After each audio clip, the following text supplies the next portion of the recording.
So journalism is on the decline and has always been on the decline, but it's on the decline specifically here in the United States of America for the past 5 years. It's always been just coming from my own perspective of being a Palestinian. So it's on the international level, it's always been biased, but now it's starting to seen as chaotic and dangerous. And this freshman from the University of Chicago, Christopher Phillips, he gave me just an expectation for the future of journalism, the humanity of it all. Like he put and called out Brian Stelter out on the line, and I'm just happy. I'm just happy that he did that. So before I show you the video, if you're new to my channel or if you haven't subscribed, please do subscribe and click the bell. Please give me a thumbs up. I accept everyone here, no matter what your party lines are, no matter what your differences are.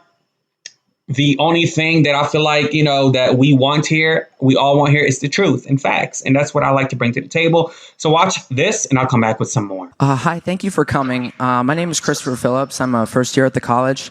My question is for Mr. Stelter.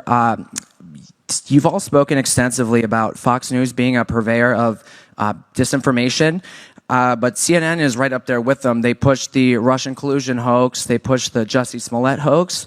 They smeared Justice Kavanaugh as a rapist, and they also smeared Nick Sandmann as a white supremacist. And yes, they dismissed the Hunter Biden laptop affair as pure Russian disinformation. With mainstream corporate journalists becoming little more than apologists and cheerleaders for the regime, is it time to finally declare that the canon of journalistic ethics is dead or no longer operative? All the mistakes of the mainstream media, and CNN in particular, seem to magically all go in one direction. Are we expected to believe that this is all just some sort of random coincidence, or is there something else behind it? It's too bad. It's time for lunch. You have 30 seconds. No, I mean, there's a clock that says 30 seconds. But I think my honest answer to you, and I'll come over and talk in more detail after this, is that I think you're describing a different channel than the one that I watch. But I understand that that is a popular right-wing narrative about CNN. I think it's important when we talk about shared reality and democracy, all these networks, all these news outlets have to defend democracy. And when they screw up, admit it. But when Benjamin Hall, the Fox correspondent, was wounded in Ukraine, the news crews at CNN and the New York Times stopped what they were doing, and they tried to help. They tried to help him get out of the country. They tried to find the dead crew members. That's what news outlets do. That's how they actually do work together, to your question about sharing those kinds of connections and trust. We don't talk about it enough, though. We don't share that reality about how that happens. And with regards to the regime, I think you mean the President Biden. The last time I spoke with a Biden aide, we yelled at each other. So that's the reality of the news business that people don't see, that people don't hear. They imagine that it's a situation that simply is not. But I think your question, it speaks to the failure of journalism to show our work and show the reality of how our profession operates. We have a lot of work to do, I think.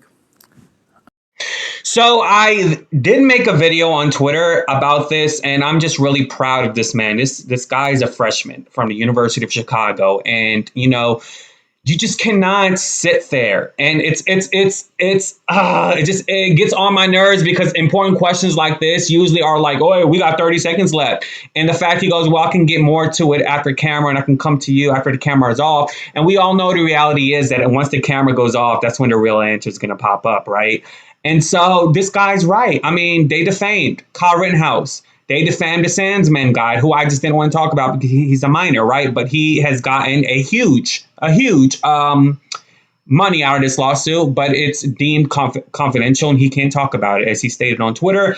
Jeffrey Toobin, a former federal prosecutor and a legal analyst on CNN that talks about people like Harvey Weinstein, was caught on camera masturbating and he kept his job at CNN. Don Lemon aiding Jussie Smollett in this case, also talking behind the back of his ex-friend, friends don't exist in this business, Chris Cuomo. You have Jeff Zucker, who was fired from NBC as the president, gets hired as the president at CNN and gets fired because, well, they're saying he failed to disclose a relationship with Allison Gullis, but, he's dating his subordinate, a marketing head named Allison Gullis, who he hired as NBC, according to Katie Couric, to fill a position that wasn't even there. He just hired her just because he can get close to her. He even moved into an apartment in the same vicinity as her and her husband. And so he basically cheated on his wife allegedly for half of their marriage, right? And so it goes on and on and on and on,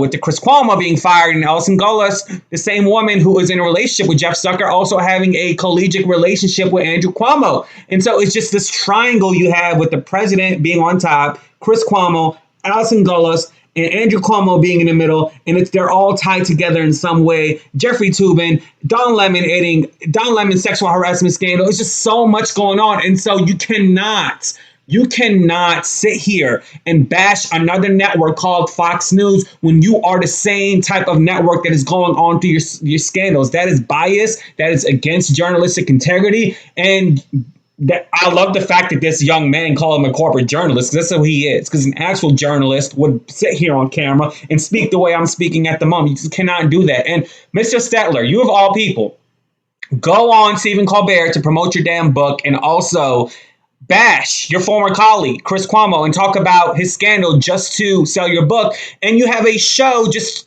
about bashing your former colleagues and then talking about the newsroom of CNN, talked about your past boss, Jeff Zucker. So it's like, I'm just tired of this hypocrisy. This is equivalent to Joe Biden calling Putin a war criminal when Joe Biden is a war criminal himself and statistically has killed more civilians in Iraq than Putin has killed in Ukraine. I'm just like, oh my God, y'all, I just can't. And I'm glad and I have faith in humanity that this young man put this guy onto the spot. And from 10 years from now, I'm hoping that we lose the business model of partisanship in media and we just go back to journalistic integrity, or at least separate the two. Have actual journalists and then have commentary and opinion hosts, the people who are biased, because, it's more of those than journalism, right? So have it set in a separate sector on television where you can showcase both and put a disclaimer on a damn screen where you say this is an opinion and this is